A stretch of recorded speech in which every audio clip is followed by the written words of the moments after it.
digital tape recorder has been a big benefit to us in passing some of the time away on our transit out to the moon.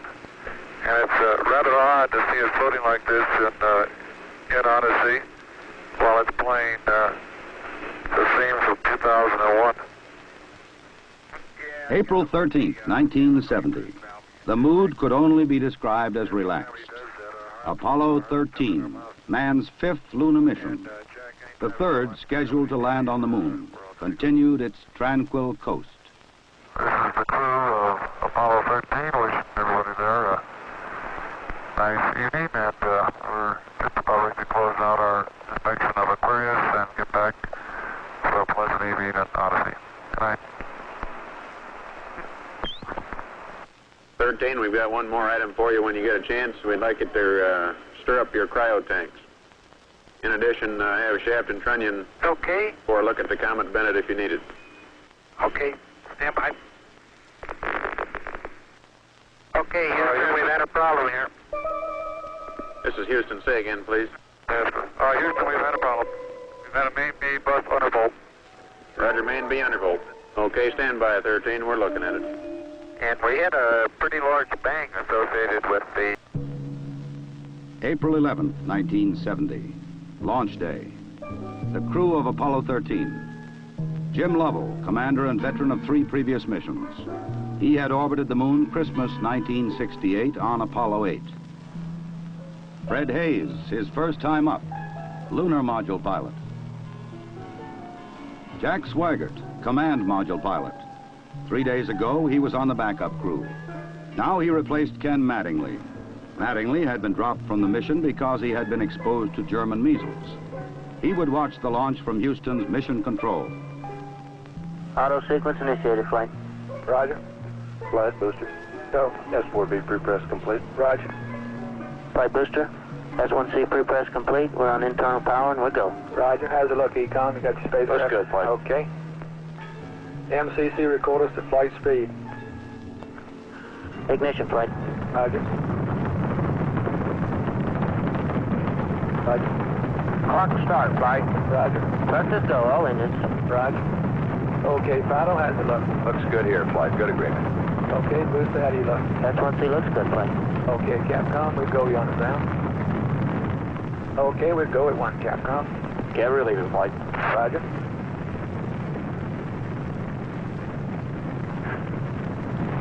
Booster, how do you look? We look good, flight. We go. Okay, Fido. We're go, flight. Looks good here. Guys, how's it look? Good, flight. Okay, Econ, GNC. Looks good, flight. Looks good, flight. Okay, Surgeon. It looks fine. Through max fuel and we go, flight. Roger, booster. And go for staging, Capcom. Confirming board out, flight. Roger. Staging, flight. Roger. Flight Fido, trajectory confirmed, staging. Roger. Flight booster, then board out was way early. Okay. Flight confirmed, number 5 engine down. Roger. Booster, you don't see any problem with that, though, do you? Negative, not right now, flight. All the other engines are go. The next step in the routine of lunar flight was to burn out of Earth orbit toward the moon, then pull free of the third stage and dock with the lunar module Aquarius. At the controls of the command module Odyssey, Jack Swigert. We're hard docked, Houston. Roger, understand hard dock. Good deal. They pulled Aquarius away from the Saturn third stage, the S4B. Okay, I can see the S4B now at the hatch window. Odyssey and Aquarius moved away from Earth toward the moon.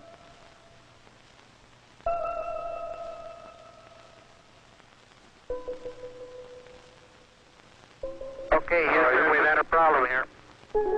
Flight guidance. Go, guidance. We've had a hardware restart. I don't know what it was. Okay. Houston, we've had a problem. We've had a main B bus undervolt. You see an AC bus undervolt there, guidance? Or, Ecom? Negative, flight. I believe the crew reported it. We got a main B undervolt. We may have had an instrumentation problem, flight. Roger.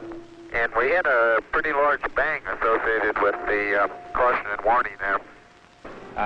The sensation I had, that I had felt a vibration accompanying the bang, not a large vibration or shudder.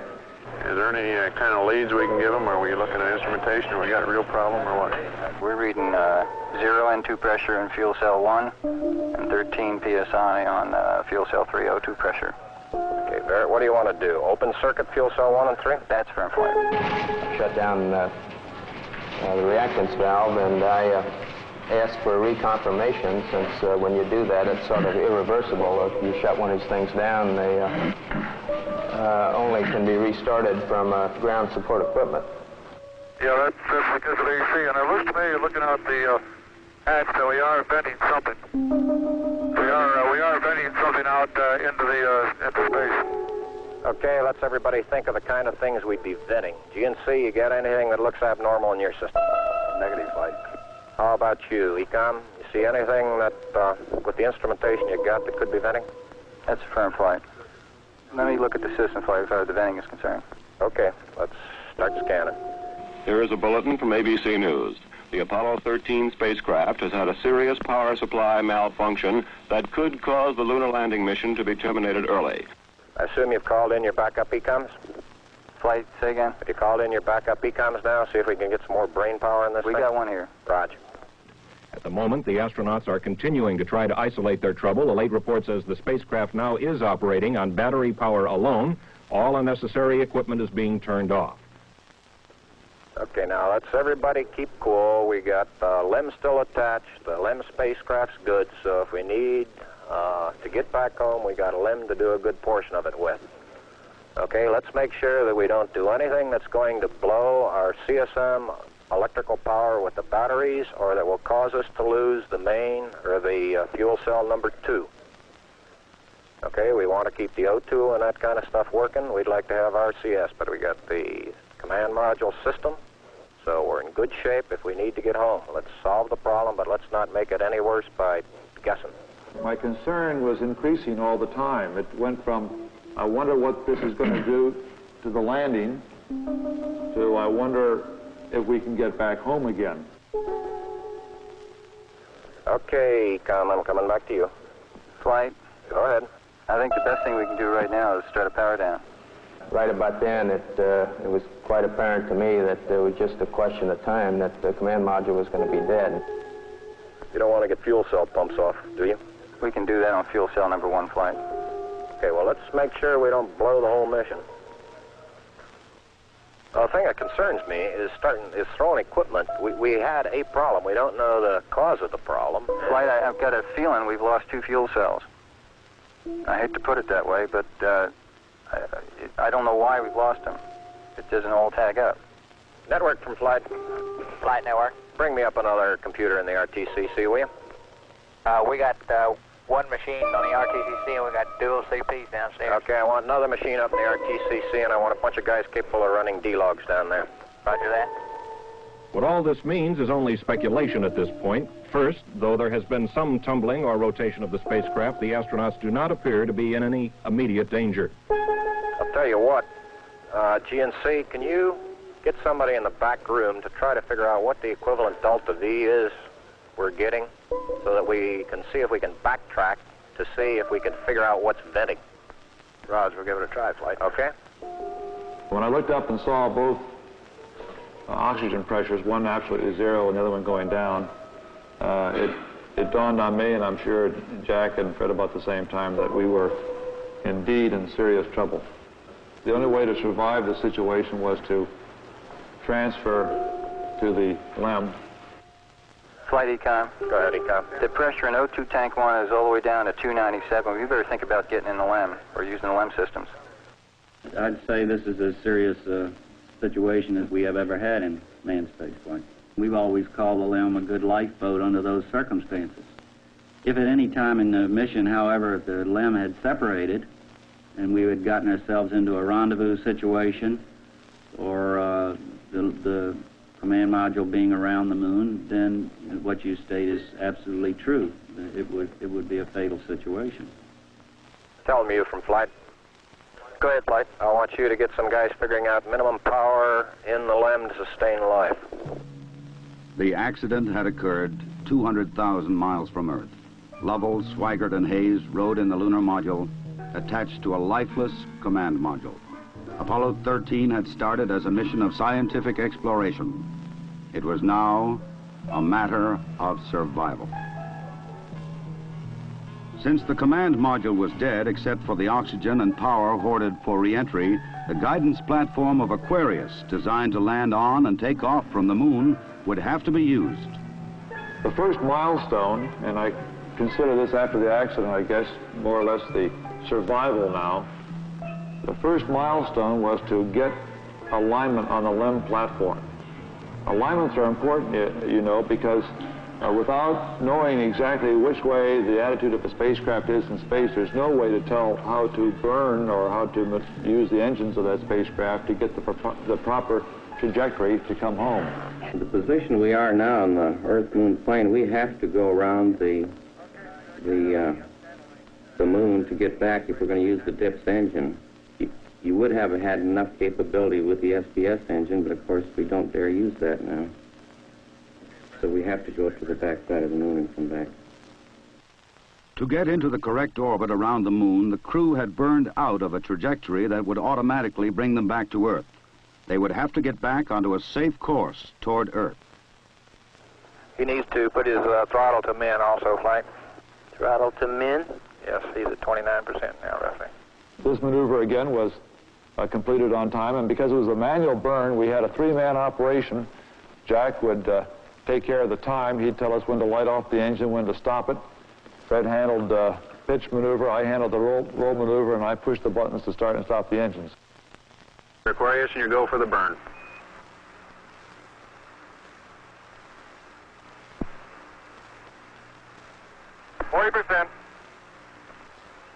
Okay, Aquarius, you're looking good. Auto shutdown. The first problem was solved. They were back on the path to Earth. But there were many other problems to be solved. From a building at Houston's Manned Spacecraft Center, systems experts coordinated the coast-to-coast effort to get the crew back. One of the big problems was consumables. There would be enough to eat and drink. But in space, there are other factors. Oxygen to breathe, electrical power to keep the spacecraft alive, water to cool the equipment and keep it operating. What we'll be doing till we get them back on the water is concentrating on everything that is their lives are dependent upon at the moment, rather than worrying about the accident, because there's nothing we can do about that now. It appears at the present time that everything is under control and that we have a safe situation at the moment. Hey, I want to say you guys are doing real good work. So are you guys, Jack. We are about 70 hours from home, and we think we have the situation in control. We've projected the consumables as I've described, and we have a plan for carrying out the rest of the mission, but there's going to be no relaxation at all as far as that goes from now until splash. There was a key decision to be made before Apollo 13 went behind the moon. Where to bring them down. Their present course would take them to the Indian Ocean, where recovery would be difficult. A burn to bring them home quicker would take them to the Pacific Ocean near the recovery forces. Bringing them home even faster would place them in the South Atlantic, again away from recovery forces. It was decided to take them to the Pacific. We've run these simulators both here and at the Cape and at the contractors that continuously ever since last night. We've tried to simulate virtually everything that we've had the crew to do that is non-normal that they've done, and we've proven most everything that we've been able to run on the simulator prior to passing it up to them. There may be some details we haven't done, but at least we've checked the feasibility of everything we've done, and we'll continue to do that. They passed 137 miles from the moon. For Lovell, it was the second time that he had seen the moon so near. But there was no time for contemplation. There was another critical burn coming. Okay, look, let's get the cameras put away. Let's get off this burn. We have one chance, Al. And in Houston, the newsmen poured in to tell an anxious world the story. Well, that was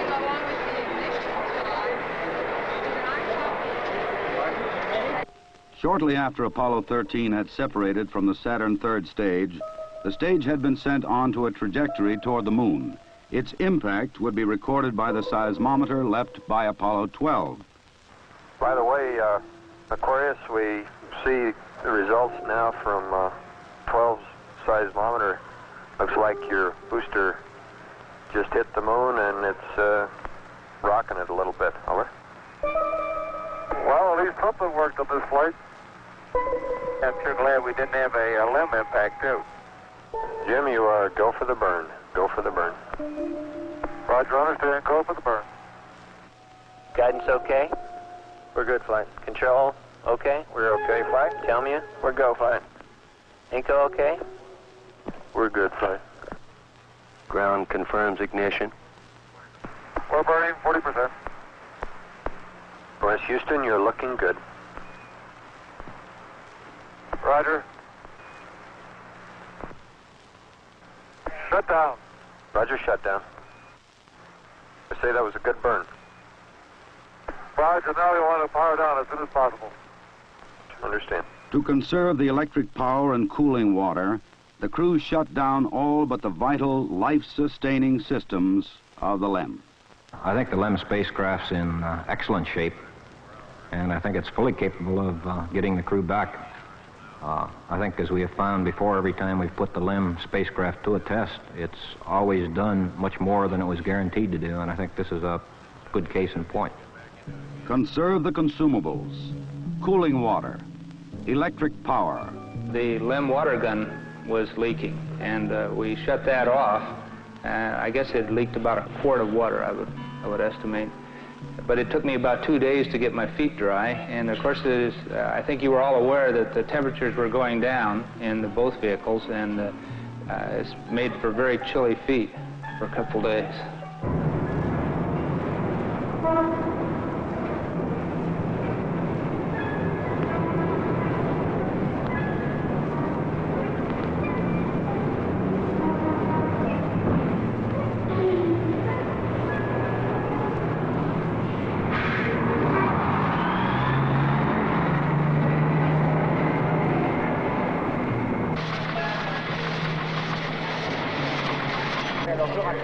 Ok, au revoir.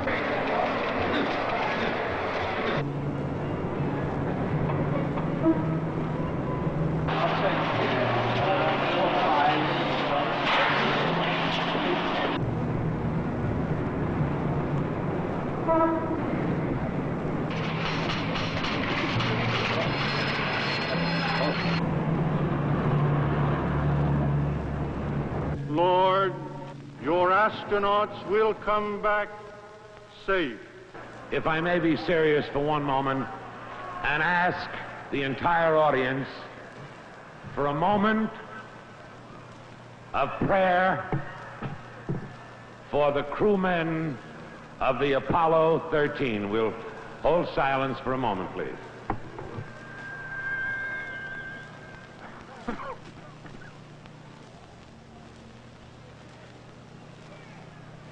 RCS-A stands at 62% and B at 62%. I see we've gone a hell of a long time without any sleep. We have to start thinking about getting people back to sleep again because I didn't get any sleep last night at all. Command module just slowly kept going down in temperature until I think just prior to re-entry, it was down to about 38 degrees. And along with that, it was a sort of a chilling coldness. The walls were perspiring, the windows were completely wet, and it wasn't too healthy. I recall that we went in there to get some hot dogs one day, and it was like reaching into the freezer for the food.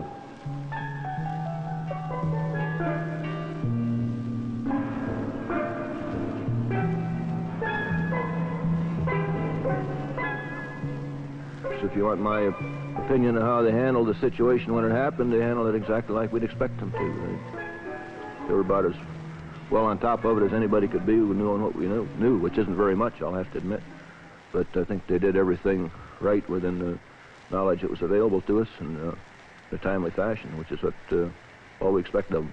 I think they did a beautiful job of it. We actually had a third little sleep restraint, which Fred then put on and buttoned up and kept a little bit warm. The astronauts faced another problem, their own exhaled breath. The lithium hydroxide chemical to take carbon dioxide out of the air was not sufficient in the lunar module.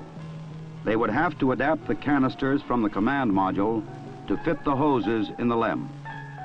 On the ground, an adapter was fashioned from materials the crew had available in the LEM. Cardboard from a checklist, plastic bags, and tape. After checkout in an environmental chamber, the directions for construction were sent up to Aquarius. At this point in time, I think the partial pressure of carbon dioxide was reading about 15 millimeters. And we constructed 2 of these things and put them online, and I think within an hour, the partial pressure of CO2 was down to 0.2.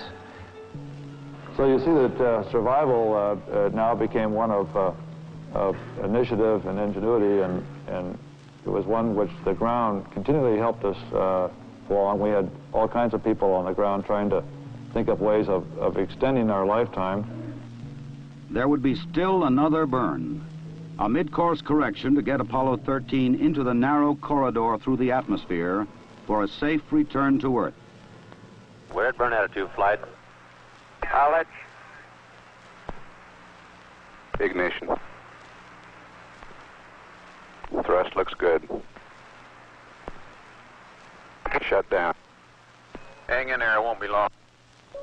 There were moments when I didn't know how much consumables we had, whether we could make it back or not, but in a situation like that, there's only one thing you can do. You just keep going, and you just keep thinking up where you can get more consumables. And so that's exactly what we did. On April 17th, they prepared for re-entry. After a small course correction burn, they jettisoned the damaged service module. Step. Copy that. And there's one whole side of that spacecraft missing. Is that right? The whole panel is blown out, almost from the base to the engine. It's really a mess. Man, that's unbelievable. Next, they got back into Odyssey to jettison Aquarius prior to entry into the atmosphere. Left jettison. Okay, copy that.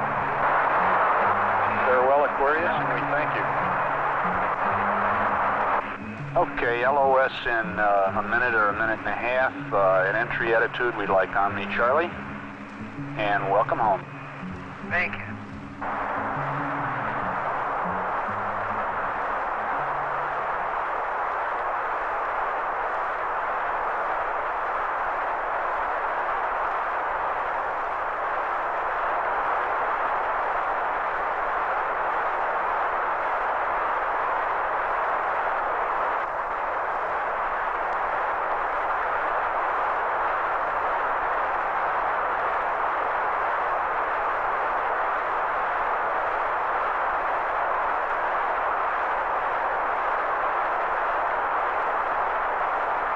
Odyssey Houston standing by, over.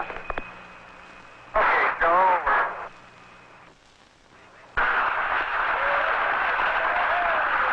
Odyssey Houston, we show you on the mains. It really looks great.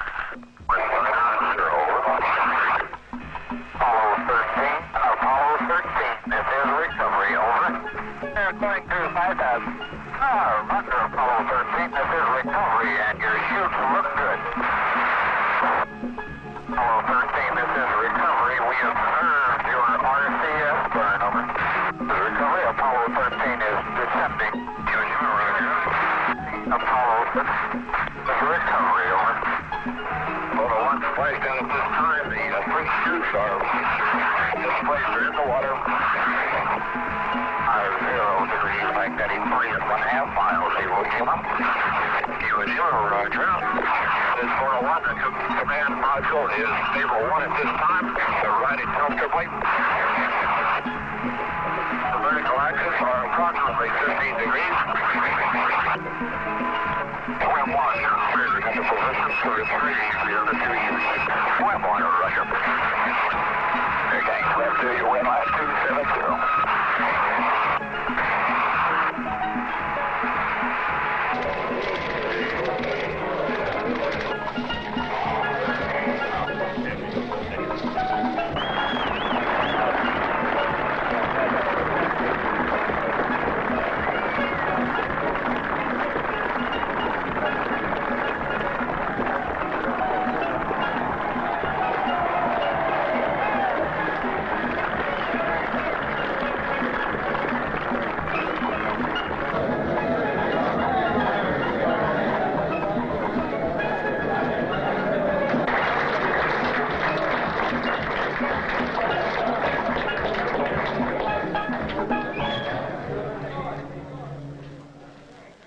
I recall, Captain, that when I spoke to you on the phone, you said that you regretted that you were unable to complete your mission.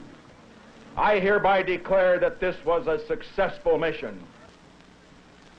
From the start, the exploration of space has been hazardous adventure. The voyage of Apollo 13 dramatized its risks.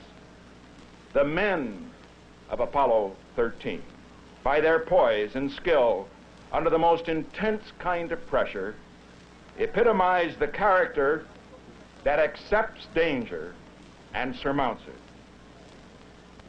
Theirs is the spirit that built America. Your mission served your country.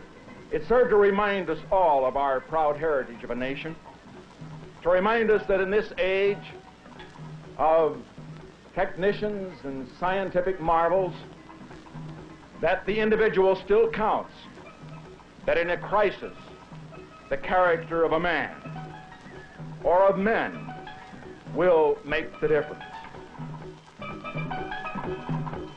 GNC. Go. Surgeon. Go. Procedures.